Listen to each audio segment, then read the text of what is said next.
ఈరోజు మార్నింగ్ నిద్ర లేవంగానే దినపత్రికలోని ఒక వార్త భలే ఆకర్షించింది నన్ను. అదేమిటంటే యూపీ సీఎం యోగి ఆదిత్యనాథ్ ఉత్తరప్రదేశ్లోని అన్ని స్కూల్స్లోనూ విధిగా స్కూల్ స్టార్ట్ అవ్వగానే ఫస్ట్ అవర్లో మొదటి 15 నిమిషాలు విద్యార్థులతో తప్పనిసరిగా దినపత్రికలు చదివించాలి అని. చాలా అద్భుతమైన నిర్ణయం కదా.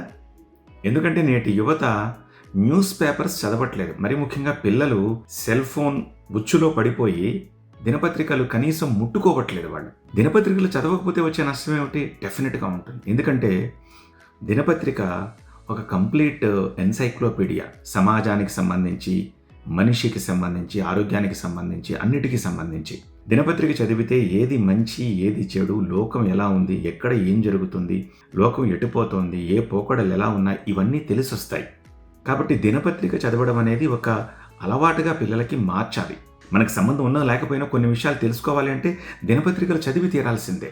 తద్వారా భాషా పరిజ్ఞానం, విషయ పరిజ్ఞానం, లోకజ్ఞానం అన్నీ వస్తాయి. అయితే నేటి యువత సోషల్ మీడియాని ఆసరాగా తీసుకుని ఎదగాల్సింది పోయి ఆ ఒచ్చులో పడిపోయిన నేపథ్యంలో దినపత్రిక జోలికే వెళ్ళట్లేదు. అందుకే యూపీ ప్రభుత్వం మంచి నిర్ణయం తీసుకుంది.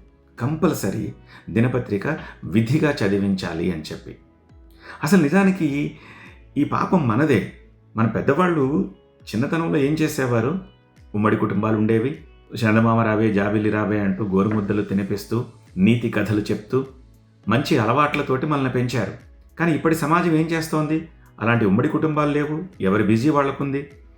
సో పిల్లలు ద రిలక్టెంట్ టు ఈట్. ఆ సమయంలో ఫోన్ వాళ్ళ చేతిలో పెట్టేసి వాళ్ళు ఏవో రీల్స్ చూస్తూ ఉంటే నోట్లో వాళ్ళు ఏం తింటున్నారో తెలియకుండా కుక్కేసి మమ అనిపించేసి అక్కడి నుంచి లేచి వెళ్ళిపోతున్నారు. ఇలా అయితే వాళ్ళలో చైతన్యం ఎలా వస్తుంది?